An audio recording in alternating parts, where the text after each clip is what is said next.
Hey everybody, it's Chris, and I'm back to do a two-panel painting with you today. And today we're going to do a puddle pour. If you remember, I did a puddle pour on some shelves and everybody seemed to like it. So I thought, well, let's do a puddle pour on canvas so you can kind of see how you can incorporate that into your art, even for your walls too. So with the puddle pour, the paints are like quite a bit thinner, and because the paints are thinner, they kind of create more fun effects in the paint. And today you'll be shocked, but I'm not actually going to use bright colors. I'm actually using earth tones. So the paints that I'm using today, and these are a little bit different paints than I normally use too. I generally will use like the Liquitex tube paints, but these were some paints that someone had given to me, and so I thought, you know what, let's go ahead and give that a go. And sometimes this type of paint works a little bit better in a puddle pour. So one of the colors that we're using today is the Americana Coffee Bean, and this is a satin paint. And then we're also using Deco Art Rich Espresso, and this is one of the metallics. So I did find a way to at least get metallic in it. We're also using a light mocha, and this is also a Deco Art Americana paint. And this is the part that's gonna shock you guys. I'm actually using orange. So this is Canyon Orange. This also is a Deco Art Americana paint. So I have mixed all of my paints with a little bit of Liquitex pouring medium. And I apologize, I have my camera at a little bit different angle. I'm actually standing over to the side since I'm doing two panels because I will need to tilt them. And I figured this way I can go around to the other side of the table to tilt and hopefully not be in your way. And I'm hoping that this gives you guys a really good vantage point to see what I'm doing. So sorry for the weird angle. We'll see how this works, but yeah, sometimes you just kind of have to improvise a little bit. Okay, so these are the colors that I have all mixed up. So this is the chocolate color, and this is the metallic. Here's the Canyon Orange, and I have two bottles of all of the smaller bottles of paint. I have two bottles of each mixed up in each of my cups. And then this is the light mocha. So I kind of felt like those were kind of dark colors, and so I decided I would mix up a little bit of iridescent gold. And this is a Blick acrylic. It's iridescent gold paint, because I just felt like it was a little dark, and I thought this might add a little bit of brightness to it. Plus, isn't it a beautiful color? So all of my paints are mixed pretty thin. You can see that they just kind of nicely, let me get you in the camera. They just kind of nicely drizzle off of the stick. Okay, and I'm not sure, I'm kind of questioning whether I have them thin enough actually. Here's the orange. So they're just running right off of the stick. They're not really making much of a mark in the paint there. So my thought is, you can see that I've already prepped the canvases. I have them up on my little thumbtacks to raise them up off the surface. And what I did, I decided I wanted to do half and half. So, and I know it doesn't make sense right now, but it will when you see me pour it. So I've already taken the chocolate or the cocoa bean paint and painted half of the canvas, and then the light mocha paint and painted the other half of the canvas. So I have two 12 by 24 canvases here, and these are the low profile, so that the skinnier canvas. And I want to pour both of these kind of at the same time so that I make sure that I have the same amount of paint on each side. And so what I want to do then is, I'm going to start with the light mocha, and this side is going to get a puddle right here. And I can tell you that my paint is probably way too thick for this. And right here. And then the cocoa bean is going to go on this side of the canvas. And it'll go on this side of the canvas on this side. Okay, so I think what I want to do is to use my spatula just to kind of smooth this around just a tiny bit, because I've got a pretty big puddle right now. So we're kind of going to do like a puddle pour in the center of it. And I just got it into the brown, but that's all right. So we're going to do a puddle pour into the center. So I'm just going to kind of like distribute my paint a little bit because it's pretty thick.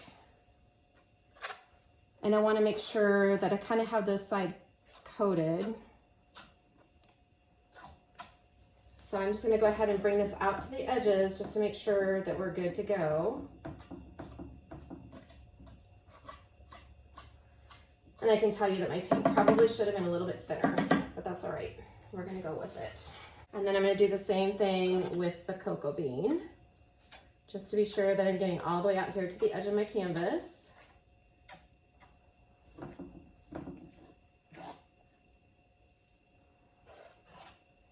And you can see I'm making kind of a mess here, but it'll be okay. It's like frosting a cake.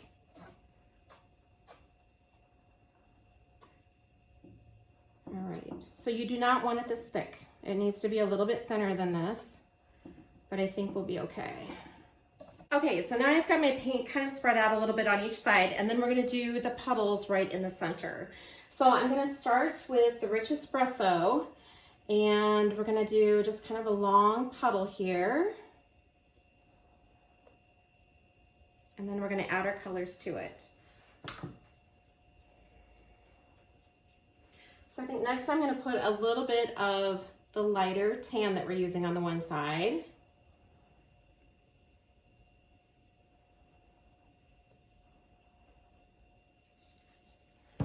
And then we'll add in some of that orange. And I'm pretty sure I have way too much paint mixed up for this, but I wanted to make sure that I had enough for both canvases. There we go. And then I think we'll come back and we'll add in that iridescent gold. It's so pretty.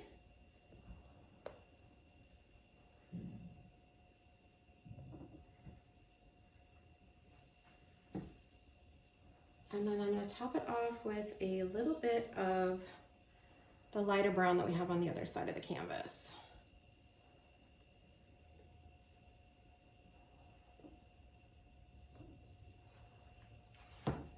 Okay, so that should be enough to tilt and stretch out into the other side.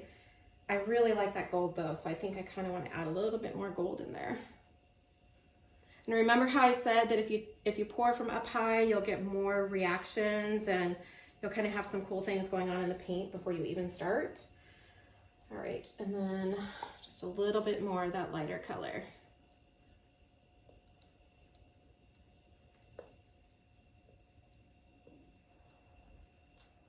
Here we go. All right, that should be plenty of paint to create something really cool in the center and then also come out on each end.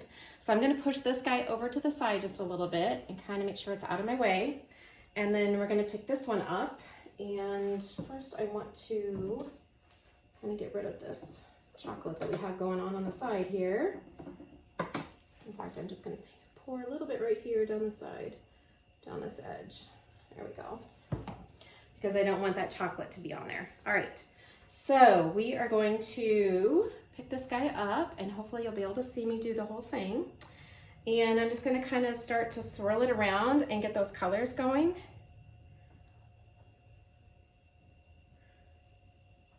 And I want to kind of stretch my paint out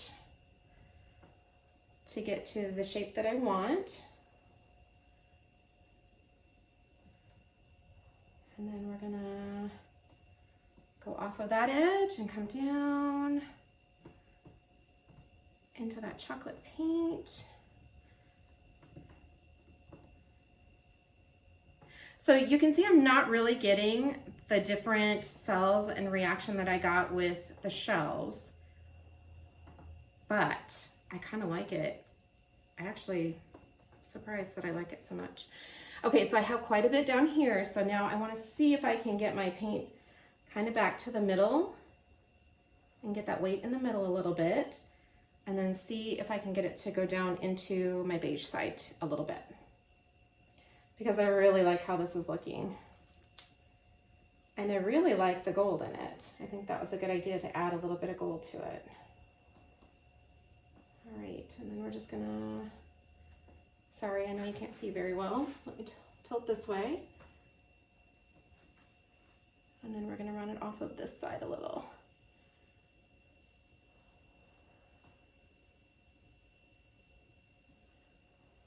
A little bit more. All right. And then I would like for it to stretch back into that brown a little bit. We'll see if we can get it to move down there a little more. But that is pretty stinking cool looking. I can see some stuff kind of coming up in the bottom of it too. So I think that it actually is going to change a little bit more.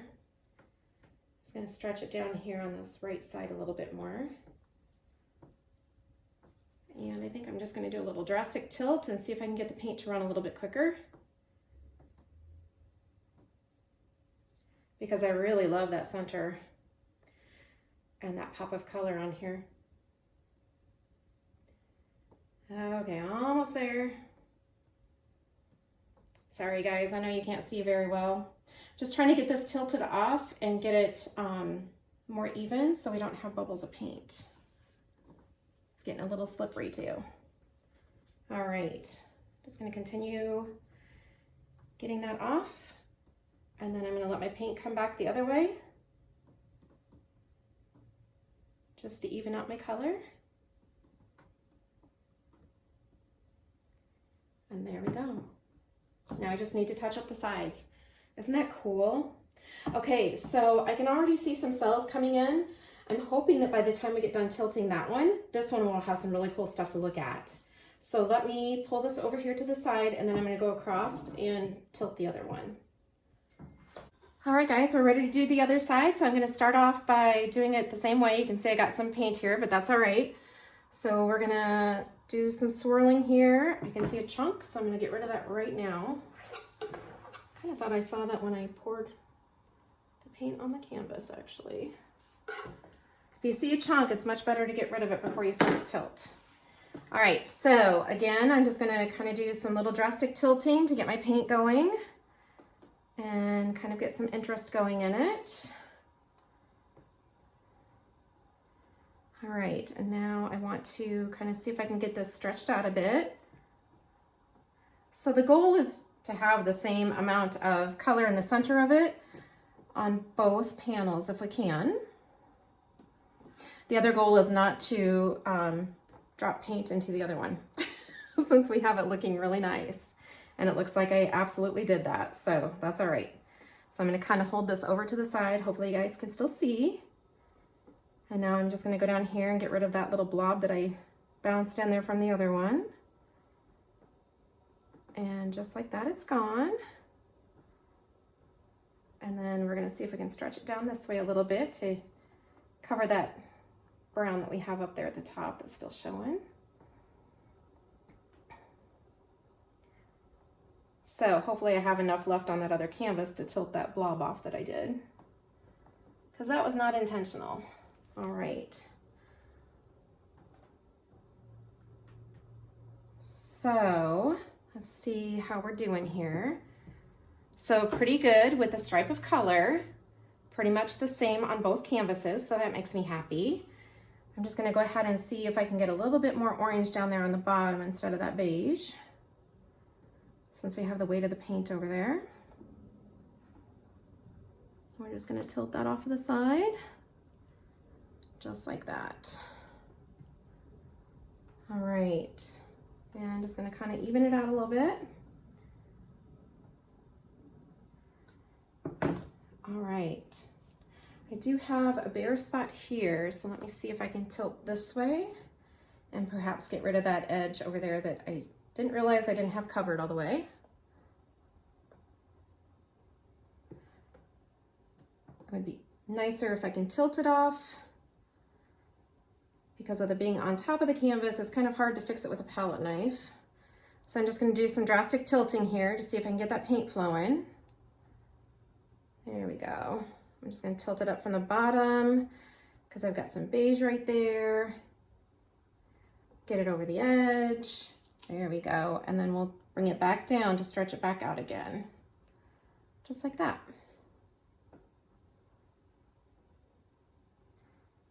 All right. That looks Fantastic. Okay, so now I have to fix my drips that I put in the other one. All right, there we go. All right, so I'm gonna fix my drips and then I'm gonna pop back on and show you guys the finished panels. All right, guys, as you can see, they are done. I did get some really cool cells in the middle of our puddle pour that we did in the center. And I just went around and kind of touched up the edges, smoothed out my, my tan and my cocoa colors, or coffee bean color.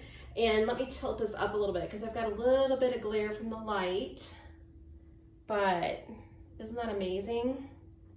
I'll take some close-ups and put it at the end of the video too. And then here's this one. But I really love how they turned out. These are definitely not colors I normally do, so I really love how they came out, and we ended up getting some cells. I do have a little bit of leftover paint, and I think I might take a smaller canvas and thin that down a bit and maybe do, I might do another video that I'll post later that kind of shows you the difference between having the paint thinner versus how thick it was here. All right, guys, that completes this set of paintings. If you have any questions, please let me know. Thanks so much for watching today. If you have not already done so, please like, subscribe, and leave me a comment. Thank you so much. Bye-bye.